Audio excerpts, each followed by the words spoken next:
Heresy Act 2 starts tomorrow, with Act 3 also right around the corner, as Act 2 is only going to be lasting for 3 weeks, arguably the shortest act ever. And as we went over in our most recent breakdown, Act 3 is looking quite juicy, almost to be looking in line with what we got with the Into the Line update last year. With that being said though, today we're going to be going over our top changes. Some of these are going to be hitting tomorrow, and then some of these are going to be hitting 3 weeks from now. Starting with change number 1, story. Guys, if there's one thing Heresy has actually done pretty good at, it's the story, man. The fact that Oryx literally, and by the way, spoilers, Oryx literally wakes back up and is impressed that we slayed him. My man lives and dies by the sword logic, but a lot of things have occurred to get us to this point. Eris has actually been somewhat killed. We don't really know if she is alive. We got like the small clip of her in some sort of throne world. We don't even know if we're ever gonna get Eris back in the way that she was with us before. We've also begun to wield some taken powers, which is pretty interesting. Drifter left us with a message and he just seemingly dipped. Xivu, Arath, and Savathun are upset with Oryx because Oryx is pretty much just like, yo, I'm all about the sword logic. I don't care about the family drama. Needless to say, guys, the story has actually been intriguing us, and we're looking forward to seeing what Act 2 and Act 3 will bring. Change number 2. We're getting a new activity. This one called the Court of Blades. Now, this is essentially a boss rush mode that will have us face against bosses and enemies with escalating difficulty. Now, we're going to be facing off against 2 bosses per phase, with each phase increasing its difficulty. This activity is also going to have some roguelike elements in the form of augments, which gives extra challenges that you can either complete or even brute force your way through, as well as armaments, which gives us upgrades that you can purchase that rotate daily. Now, unlike the Nether, which could be a fairly long activity, Court of Blades is supposed to be a faster activity focused on just slaying out. The biggest difference here between this and the Nether activity, though, is that it's going to be our standard Destiny gameplay with health regeneration. So for my folks that didn't like that the Nether required us to juggle our health as a resource, we're not going to be doing that. Granted, we won't have the 3-4 times health pool and shields, so you can get smoked, but you don't have to juggle your health as a resource, which let me just say I'm okay with, because Nether activity being that long, lengthy activity of like 30 to 45 minutes, on top of having like all these different caverns to go explore, I'm okay with that because we have the ability to go and find different resources on the map that could replenish our health, thus pushing us to explore more. Court of Blades is just like run in, go ham with your most meta loadouts, and see if you can shred the bosses. Now, there's also going to be an expert version for this activity, which will be the source of adept drops for our new weapons. And yes, you will be able to get adept shiny rolls. It's the ability to get 2 traits in columns 3 and column 4, and the double origin traits on top of being an adept. Hot damn the RNG. Now, Act 2 will also see the barrow-dyad quest continue, as it was time-gated previously. If you haven't checked out our original guide on this one, guys, we'll have a link to that down below. But I'm pretty sure that this is going to make us go back through the exotic mission, Derealize. And Bungie has already confirmed that we're going to be able to unlock 2 new catalysts, one being Target Lock, the other one being One for All. On top of the new traits, Taken Ambition, which is looking to be crazy. Essentially, Blight generated increases the longer this weapon remains on target. Blight Seekers burrows into targets and explode. So very similar to Malfeasance, but this makes me think about how good this could possibly be with something like Target Lock. You're literally being rewarded for remaining on target from the trait itself, which should be benefiting from the exotic catalyst Target Lock, and on top of that, the Blighted Seekers that burrow and explode hopefully scale with Target Lock. We're looking forward to testing this one out. Now, come Act 3, we'll be receiving refreshes to both the Nether and the Court of Blades. On top of that, the fan favorite strike from Destiny 1, the Sunless Cell, will also be making its return with some changes, including a new boss, which I'm hyped for. There's actually some people out there that are upset that we're getting an old strike instead of a new strike. Let me just say this, man. I always want new stuff over old stuff, but if I had to choose between another Battleground Nightfall or a Destiny 1 strike, brother, give me the D1 strike all day long. Change number 3. Fellas, we're getting new weapons. 5 more weapons to be exact. And these are just the weapons that are going to be joining our heretical arsenal. And they're looking pretty potent. We got Enemesis, which is a void lightweight bow, which we recently just reviewed. It's got fantastic combinations like Dragonfly and Destabilizing Rounds, Repulsor Brace, and Demoralize. Refusal of the Call is our first strand glaive, which is a sexy looking thing. It can get things like Discord in column 3, which is pretty unique, along with Slice nice and envious assassin, with column 4 having things like sword logic, with the new perk melee momentum and close to melee. Definitely in glaive we're going to be looking at, considering how good glaives are this season. Next we have Mirror Imago. This is a strand adaptive SMG. For PvE players, this thing can get overflow, subsistence, pugilist in column 3, and then in column 4 you can get options like hatchling, sword logic, permeability. And for my PvP players, we can get things like to the pain and target lock, or you could do moving targets in sword logic. Straight up looks like Recluse but in strand flavor, which I'm down for. This one's interesting though because it's an adaptive SMG instead of a lightweight, so we'll see how that plays out. Next we have Afterlight. This is a void adaptive frame fusion rifle. This can roll with Ambitious Assassin, Discord, Lead from Gold in column 3, and then in column 4 we have Destabilizing Rounds or Reservoir Bursts. Then last but not least we have Division. This is an arc heavy burst sidearm, one of my favorite archetypes in the game. It's got its classic roles like Eddy Currents and Volt Shots, and then for PvP you could do To the Pain or Encore paired with Sword Logic, Kill Clip, or even Eye of the Storm. Change number 4. New artifact mods, guys.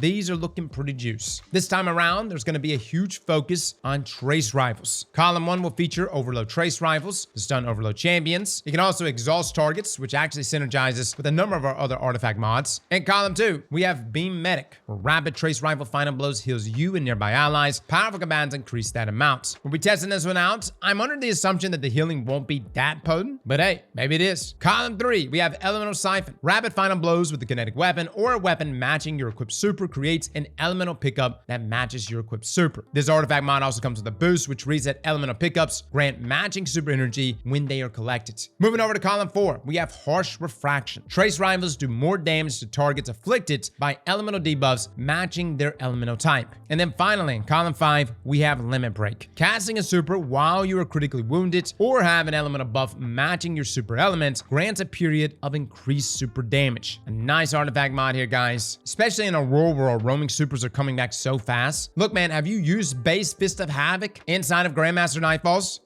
It's terrible. It needs all the help it could get. Now, we already did a video going over the various trace rifles that we think are going to be potent in Act 2. If you haven't checked that one out, we'll have a link down below, but I will say this. Microcosm is going to shred. Change number 5. Bungie thought it was a clever idea to not only overwhelm us with an entirely new act, but to give us Guardian games. That's right, guys. For the next 3 weeks, you're going to have Guardian games and Act 2 to run through. And I'm not going to lie, fellas, I don't think I'm going to have much time. Our yearly event, which pits Titans against Warlocks, against Hunters, has returned to us. Now, this is actually my favorite seasonal event in Destiny. I don't know what it is. Guardian Games just hits way better than the others. This year, we actually have a new mode called Rushdown. This is another boss rush style activity where we're going to be battling different bosses taken from previous campaigns, story missions, and even exotic missions. Now, the difficulty increases after each boss is completed, with 5 encounters being present per run. Now, there's going to be a time limit to complete the run, with time being added with each successful encounter completed. And the more you complete, the more rewards you're going to earn, with faster times giving higher quality loots. Now, there are going to be 3 modes here. There's going to be a warm-up mode, which is essentially the entry point for the activity, a normal mode, and then an expert mode, which is going to ramp up the difficulty. Additionally, each difficulty will offer standard matchmaking, as well as class-based matchmaking. And interestingly enough here, Bungie has given us private matches. Now, in this activity, you'll be judged based on how many bosses are defeated and a total score. You can increase your score by completing encounters quickly, earn bonus points for extra time remaining, and limiting your use of revive tokens will also give you a bonus. You'll need to complete at least 3 encounters to guarantee a Guardian Games weapon drop. Now, there's going to be 5 scoring thresholds: bronze, silver, gold, platinum, and the mythical diamond. And reaching higher thresholds will improve your chase for additional perks to drop. Then finally, high scores in expert mode will have a chance to drop fully masterworked weapons with multiple perks. Just like in previous years, there's also medallions to earn, there's glows to earn linked to your personal and group achievements, there's contender cards to choose from that will earn you medallions upon completion, with diamond contenders giving the most, but those are limited to 2 a week. Now, the return of Guardian Games also means a new weapon along with the return of previous year weapons. We're actually going to be going over each one of these weapons first thing tomorrow morning, guys, discussing our god rolls. No lie, some of these are looking absolutely juiced. Guardian Games games is hands down my favorite activity that Bungie brings back every single year. In my opinion, it blows things like Solstice, Festival, and even the Dawning event out of the water. I'm hoping this one's going to be hyped as well. Change number 6. We've got some PvP updates as well as some tuning. First up, lightweight pulse rifles are receiving a nerf. Can you believe it? Body shot damage has been reduced from 20.4 to 19.7. Crit damage is being reduced from 31.8 to 31.5. Now, keep in mind this is still an increase over its pre-update form. But a huge reason for this is because Redrick's E-Stock, which is the competitive weapon this season, has just become way too hot inside of PvP. Now, for Redrick specifically, its handling status being reduced from 79 to 74, and sword logic is actually getting nerfed across the board inside of PvP, going from a 20% increase in damage down to 15%. But the bonus damage when you kill a player in their super is going from 35% to 50%, which is kind of interesting because if you see someone pop their super and you have a sword logic weapon, you may just prioritize killing them, and boom, now you got a 50% buff. Now, Bungie said this perk is actually being nerfed because they want to put it on other weapons, but Redrick's is really the weapon that put a magnifying glass on this perk. Now, finally, the last thing about Redrick's E-Stock is if you did not receive a fixed roll of this after completing your placement series, you'll be able to pick it up from Lord Shaxx in the tower when Act 2 begins. Keep in mind, guys, if you did it, you didn't receive it, you're like, yo, I did my placement series, where is my weapon? Go to Lord Shaxx and he will have it there for you. Bungie is also fixing an issue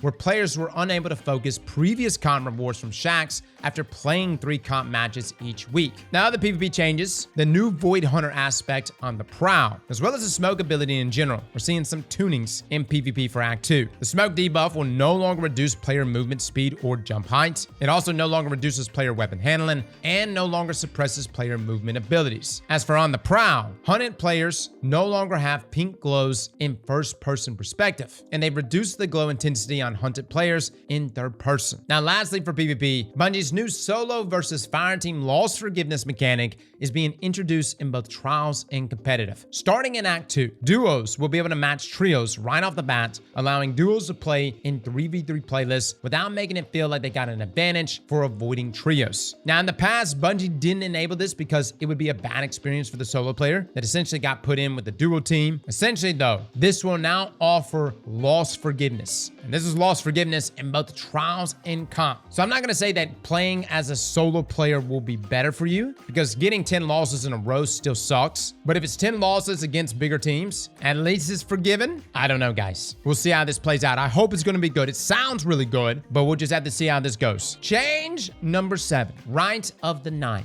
Now, this is actually going to be in Act 3, but I got to bring it up again, guys, because it looks amazing. This is a brand new free-to-play event giving everyone a chance to experience 3 older dungeons, but with some twists. Now, the 3 dungeons featured in this event are Prophecy, Spire of the Watcher, as well as Ghost of the Deep. Now, there will be 3 difficulties to engage with. The first being Explore mode, which is meant for players to learn these dungeons, perhaps even for the first time. There's going to be various ways to help out players. There'll be in-game tooltips for the first time. Literally, Bungie is looking to teach mechanics in-game, which is huge. For traversal sections, there's actually going to be waypoint markers on the screen showing the direction to go. Darkness phases have been removed, and revive timers has been reduced. There's also going to be shepherding mechanics, where once a player gets about like halfway through a traversal area, they can raise additional platforms to help the other players who are struggling behind them. Now, the second difficulty is going to be Eternity mode, which should be a fairly standard dungeon experience. And then there's Ultimatum mode, which is going to be the power equivalent to Contest mode. There's also going to be additional modifiers such as Not Swap, and both Eternity and Ultimatum will be scored per encounter based on the amount of deaths you and your team have. So the less deaths you have during that encounter, the better loot you will receive. Now, in terms of rewards, there will be 12 weapons, actually 4 weapons per dungeon that you can earn, and they will all have that new 9 themed paint job. The perks have also been refreshed, and a brand new origin trait called Gravity Well, which reads that reloading this weapon automatically gathers nearby ammo, which is such a wild thing to add to an origin trait. On top of this, for the first time ever, we are getting adept versions of these dungeon weapons, which will have a new animated look to them and will all have double traits. Now, there also is going to be a new social space for this event, or quote-unquote new. This is the Third Spire. And for my folks that played back in year 1 and played a lot of Trials of the Nine, that's exactly what this area is.